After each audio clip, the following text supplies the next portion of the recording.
hands down, my dream dish would have to be a perfectly cooked steak, some roast spuds, and a delicious buttery sauce. The best person to show me how to make this to perfection is Reid. I mean, you are passionate about grilling perfect steaks, right? I mean, steak is where I made my name. It's all about what I do in my restaurants in the UK.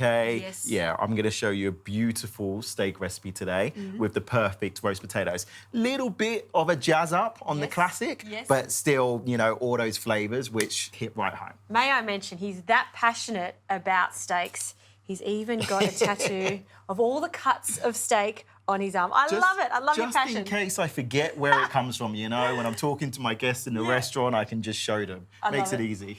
So you know you're in good hands here. How can we start this dish? So I'm going to get you straight onto the Hasselback potatoes. Yes. So the beautiful thing with a Hasselback is we make like little slices in there. So you get a real extra layer of crispiness to the potato. I love this trick. Exactly. Using a chopping stick, obviously the potato nestles on top and it means you can get your knife further down. Okay, so you can go almost all the way down. Exactly, just like that. And take your time with it, like nice, clean cuts. While you're doing that, I'm going to get this beautiful ribeye on the grill. So straight on, just like that? Straight on. Right. Okay, once the heat hits it, is then when I season it. No extra fat at this stage, no extra oil. As the heat starts to open up the steak, the pores actually naturally open, which means you season your steak and the salt will absorb into those pores and you can't over-season your steak. Well, and everyone always goes, like, I don't believe you, Mike, that just, you know, surely that can't be right. It is. It is. Okay, when I turn over this steak, the excess salt will still be sitting there and it just gets left behind, you know, by the end of the cooking process. There's so many different theories on how to cook your steak. I would always oil my steak, not anymore. No. Now, how many grams is this steak? This is a big steak. This is about 1 kilo. 1 kilo. Okay. And that'll feed me. But me. Two people. Two people. Yeah. Two people. Obviously, the bone carries a little bit of the weight. Yes, absolutely. Okay. So, if you look at this, beautiful caramelization. And at this stage now, I'm going to add the rosemary, and this is when I introduce a little bit of fat. Okay. So, and that more than anything is just to help it. You can feel the crust. There's a nice crust on that. And you want that crust because the crust is flavour. Fantastic. Oh, it smells good with that rosemary straight on that Straight grill. away in. Rosemary and steak are a match made in heaven. Now, we've got some oil in the oven, hot oil, and this is another little trick to your Hasselbacks. Absolutely. Any roast potato or Hasselback, you've got to start with a hot tray. Okay. Hot tray, hot oil, and then you want to pop that straight in and hear the sizzle. Okay. Oh, yes. Oh. Nice. Sizzle, sizzle, sizzle. There we go. And I'm going to give that a nice pinch of salt on top. And I'll just turn them in the oil. That's it. Turn it in the oil to coat it. Definitely sizzling there. Beautiful. Great. Nice. And with my Hasselbacks, I do a double fat. Okay, so we're going to roast these now with the rosemary for about 45 minutes. This steak's going to take about half an hour as well. In the oven too? In the oven. In the oven.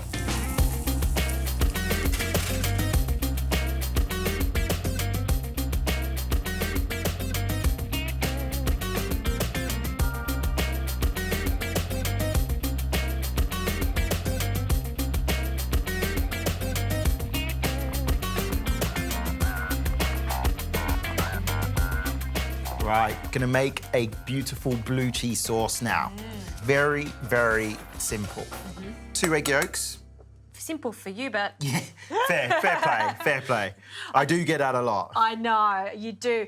I think with Hollandaise, after you've made it a few times, practice makes perfect, because it's all about controlling that heat. So making sure that those eggs don't scramble at the beginning. Exactly. And they double in size and they're silky, and then you're pretty much safe.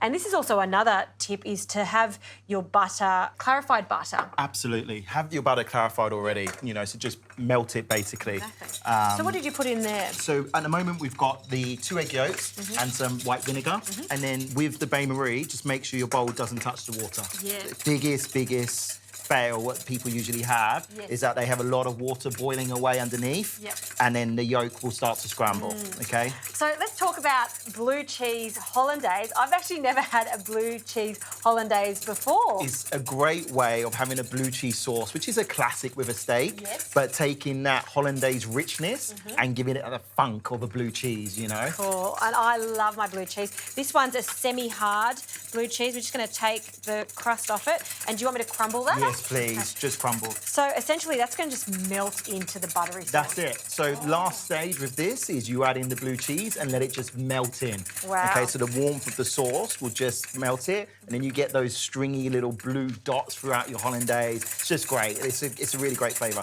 And again, you can do, if you're not a huge blue cheese person, you can do it with different cheeses as well. You know, you can take this principle into other dishes. I love the idea of this. It's a very American concept of having blue cheese with the steak. Absolutely. To be fair, that's delicious. Good. It is rich on rich. Do you know what I mean? Blue cheese is a rich cheese, and then obviously the steak ribeye is quite a rich cut as well. So this is an indulgent dish. This is definitely one of those, you know, treat meals. Well, that's looking good now. This is what we're looking for there, the change. The change in colour, it gets paler, whiter, and then we're looking for it to basically, what I say, hold the figure of 8. Okay. So if it holds that little pattern, then it's ready for the butter. So this is ready for the butter now. All right. I'm gonna pour. Thank you. And drizzle, drizzle. Drizzle, drizzle. Little bit at a time. If you add it too quickly, that's obviously when it also splits. All right, well, I'm just going to keep drizzling this gorgeous butter in. Then we'll add the cheese, and the sauce is almost ready. Almost ready. Maybe just a little bit of lemon at the end. Touch of lemon at the end, just to balance it. So nice.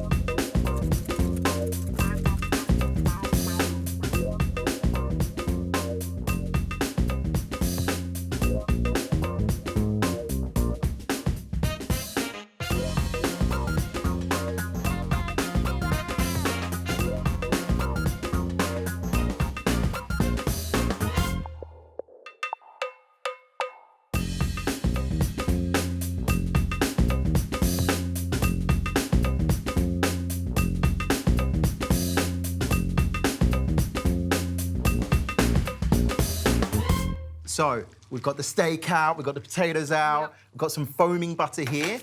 This is what takes my potatoes to the next step. Oh, okay. So hot out the oven. We now just drop it, careful, into the foaming butter. Yeah, right. So the actual Hasselback side, you want to pop into the butter so you get extra crispiness? I want that extra crispiness to go all the way through those layers of potato. Mike, I mean, you've got a butter sauce over here. Why would you not just add more butter to your potato? You can never have too much butter, Just. You can never have too much butter. Love it, love it. And this is a crucial point. We always say this when it comes to meat, but resting makes such a difference, right? Absolutely. Got to rest your beef. Okay, so all those beautiful flavours and juices stay in there. Beautifully cooked. And this shows a key indication of a rested piece of meat. It's pink from the top all the way down, as opposed to that really dark line and then rawness in the centre. Exactly. It's perfect. It's just beautiful fat. Yeah. It's just, it makes me happy. Makes me happy too. Straight to the plate. Never waste that beautiful bone. And if you just get these potatoes, they don't take long. As long as you've got hot foaming butter, you can see that. Look at the difference. Oh, wow. That didn't take long at all. No. So just that last little bit. That last little bit, just that last crispin. And you can imagine all those little slits that we've made, that nut brown butter going in there. Just drops in. That, the steak. Little sprinkle of salt on there. And then the sauce. A little bit more here. Look at that. Ooh, thick, rich. I like how there's still little nuggets of blue cheese. That's right. And I'm filling this up. Yeah, absolutely. You can never have too much. Now I'm going to make it just one little naughty level more. You can never have too much butter. Yes. Oh, look at that. Glossy. You know what, Mike? I've noticed that you have potatoes here. I guess you classify that as a vegetable, but there's no other vegetable here. All right, this is the cheat meal, remember? That's right. You can have a side salad if you like. That's it. All right. There you go. Well, we've got to taste it. We gotta. We gotta. Just straight over the top. Straight over the top. Yeah. Oh, it's thick. Thick, rich, indulgent, but delicious. All right. That's it. So good. You first. You first. I know how excited you are for this Hollandaise. Well, I'm going to go for that lovely centre part. I think that's why a ribeye is fantastic, because it's got all the different textures in it. Muscles, Yeah, a lot more sauce. I mean, the ribeye itself is so soft. The punch and the tang from that blue cheese. Blue cheese Hollandaise sauce. It's my new favourite thing. That is so delicious. Oh, thank you so much. My Delicious pleasure. dish.